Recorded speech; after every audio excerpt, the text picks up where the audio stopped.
I would now like to invite three esteemed people to come forth.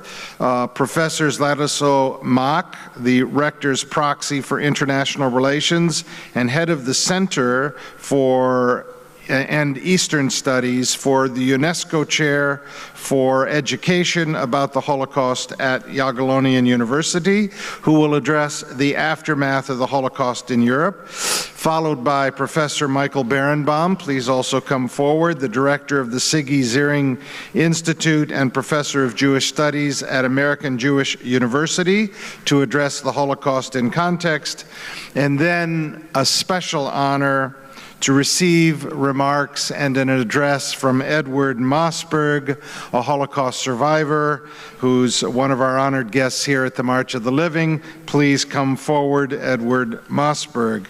And so we turn first to Professor Zdzislaw Mach, who contributed tremendously to this symposium, and we extend our appreciation.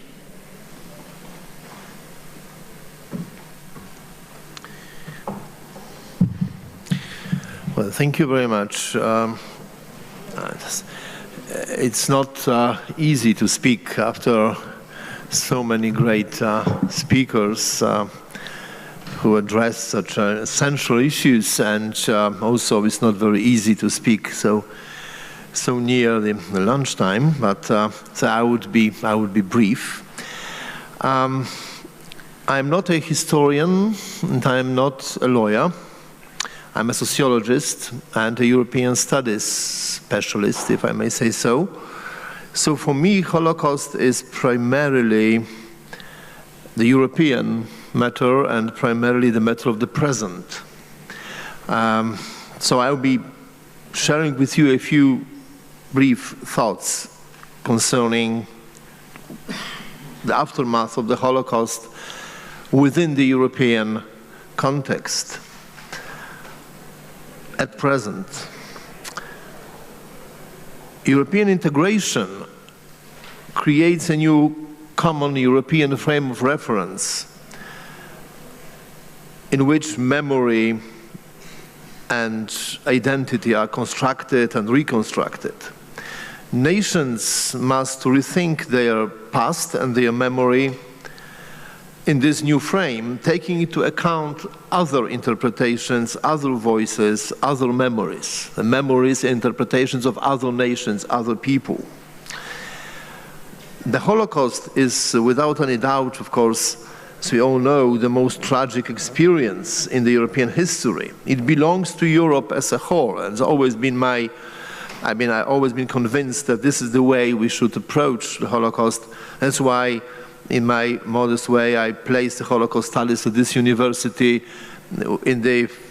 institutionally in the context of European studies, because I think we can only understand the Holocaust as part of, paradoxically as it sounds, as part of European civilization, the darkest moment of it.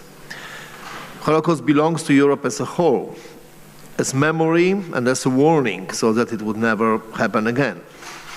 It changed, I believe, forever European views of otherness, prejudices, intolerance, establishing new cultural and moral standards.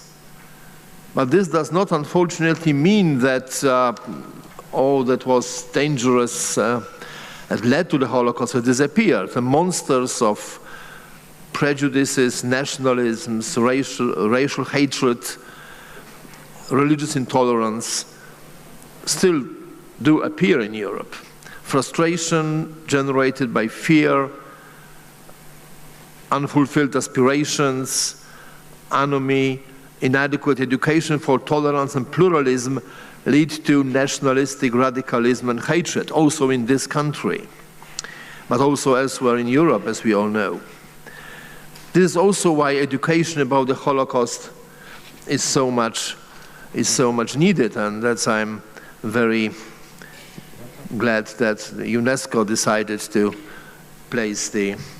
establish a chair of the education about the Holocaust here in Poland at this university, to show that this is really an essential issue and essential endeavor.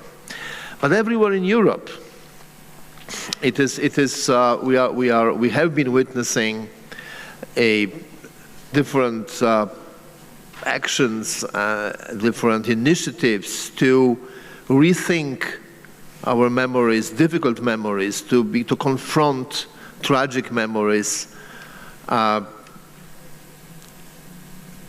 to put it in the context of European dialogue, European frame of reference. I remember the famous French philosopher Jacques Derrida, who'd been traveling all across Europe, talking about the need to rethink the role of France and French politics during the Second World War in the context of the Holocaust.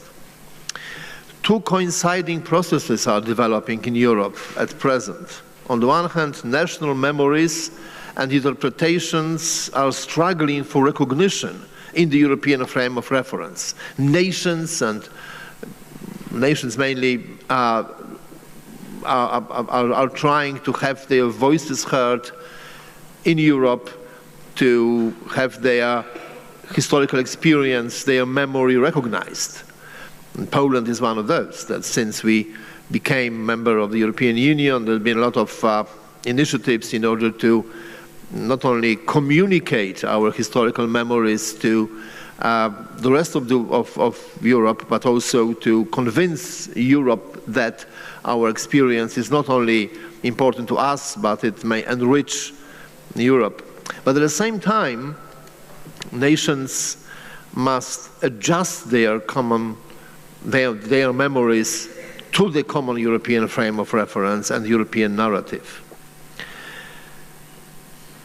The Holocaust is now a challenge for collective memories, also for those nations and those countries which previously did not really identify with the lesson of the Holocaust and did not accept its responsibility.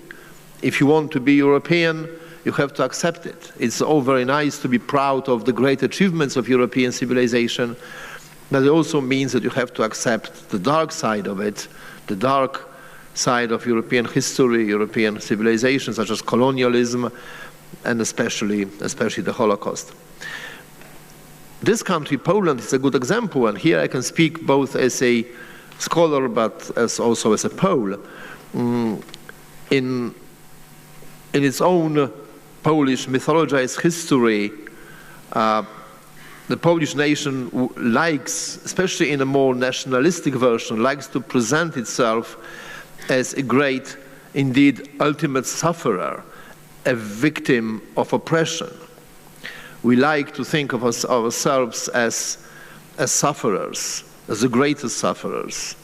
We are known to be able, or to be willing and very good at celebrating different tragedies, perhaps better than victories and successes.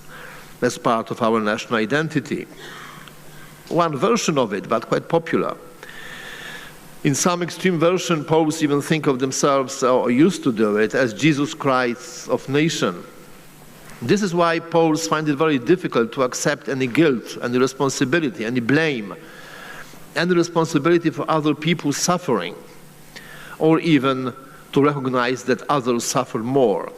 After all, Jesus Christ bears no blame, and he is the ultimate sufferer. So it is hard, from looking at it from this point of view, to cope with the truth of collaboration, even if it were only some members of the Polish nation who collaborate with the Nazis, or it is difficult to cope with the truth as revealed by Jan Tomasz Gross and others about Jedwabne and other atrocities. In recent decades, the Polish nation have been confronted with its own memory, its own identity, in relation to other people's memories in the European frame of reference. We had to rebuild our collective memory and our collective identity, not only after 1989 because of freedom, because of openness, but also because we had to learn what other nations, other people think about us, about our history, And in this new dialogue, in the new, as I said, European frame of reference, a new understanding, new interpretations have been created. But of course, we have to understand that, unfortunately, freedom does not necessarily mean that people move in the direction of more openness and more tolerance. They may use their freedom in order to be more radical in a direction which we may not necessarily like them to go. And in this country as well, many people use their freedom in order to express extreme views of a nationalistic type, which I hope this nation would be strong enough to call by name and stop before it's too late. European integration requires that the memory is Europeanized, meaning that it is adjusted to the European frame of reference, to the European standards and values. To be truly European means to feel proud of Europe's achievements, but also to accept responsibility for the dark moment of it. It's only then and only then we can build integrated Europe as something more than common market, and only then we can collectively hope that we can fight against what we all identify as the dangers of today. Thank you.